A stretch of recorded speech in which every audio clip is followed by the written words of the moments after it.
The music was faint, filtered through cheap speakers and too much laughter. It wasn't supposed to reach me, but it did. A notification blinked on my screen. Live from Zara's Bachelorette. Let's go! Someone from her bridal group had accidentally gone live on Instagram. I was about to scroll past until I saw her name in the top corner. My fiancée. She looked free. Not the version of herself she gave me, composed, affectionate, loyal, but something unrestrained, dangerous. Her lips were redder, her laughter louder, and then his hand appeared. He wasn't one of her friends. He wasn't supposed to be there. He slid behind her, fingers slipping around her waist as she leaned back into him. The crowd cheered. Someone shouted, "One last night before the ring!" She didn't stop them. She didn't even hesitate.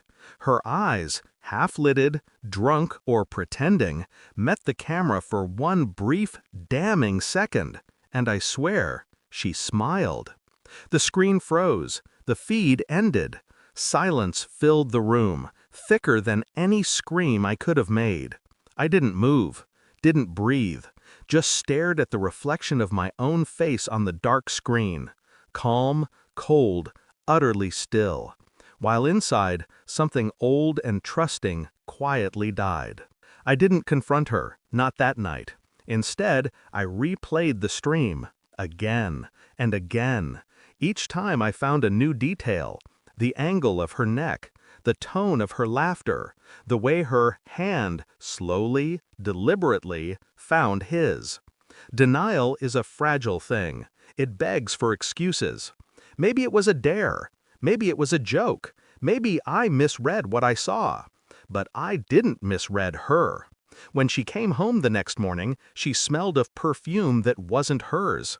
A stranger's cologne, faint but sharp, lingered in her hair. "Hey, love," she said, voice soft, tired. "It got wild last night. The girls went too far." Too far? She said it with a grin, like she'd survived something thrilling, not shameful. I smiled back, kissed her forehead, asked if she had fun. Her eyes darted, just for a second.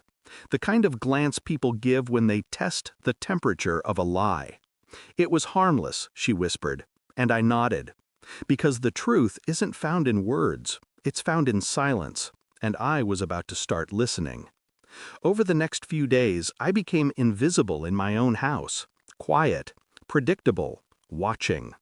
Her phone stayed locked, always face down. She laughed more when she texted, smiled more when I wasn't looking. I mirrored her, every movement, every routine, until she forgot I existed in the background. She'd leave for wedding prep, and I'd follow her digital trail instead.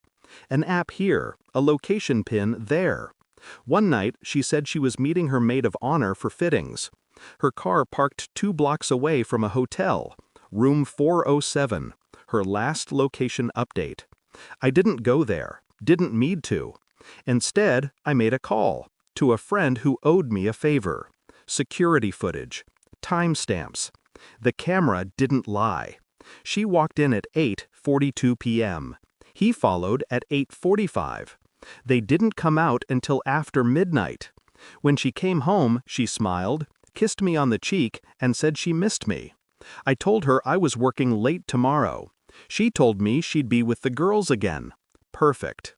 The next morning, I sat at my desk, sipping black coffee, watching a file download onto my laptop.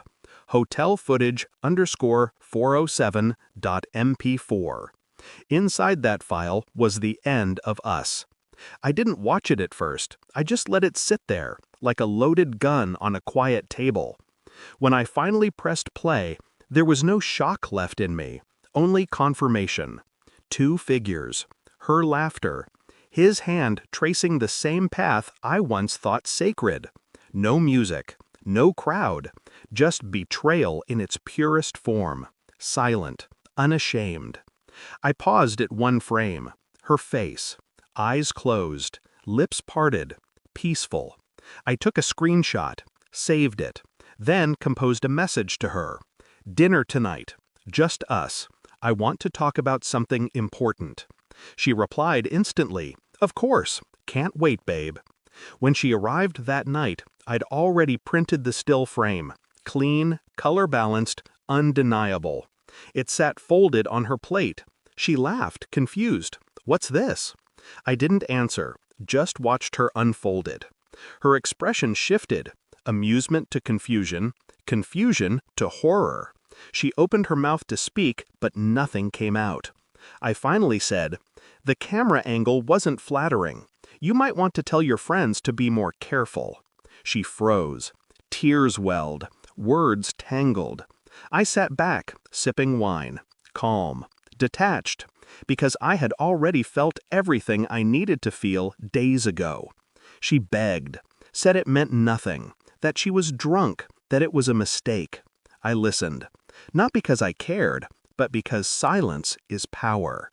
Every second she spoke was another second she realized the depth of her fall. When she finally stopped, trembling, I slid a small envelope across the table. Inside was her ring. Polished, cold, waiting to be returned. "I'm not angry," I told her quietly. "You just taught me the cost of trust." Her face crumpled.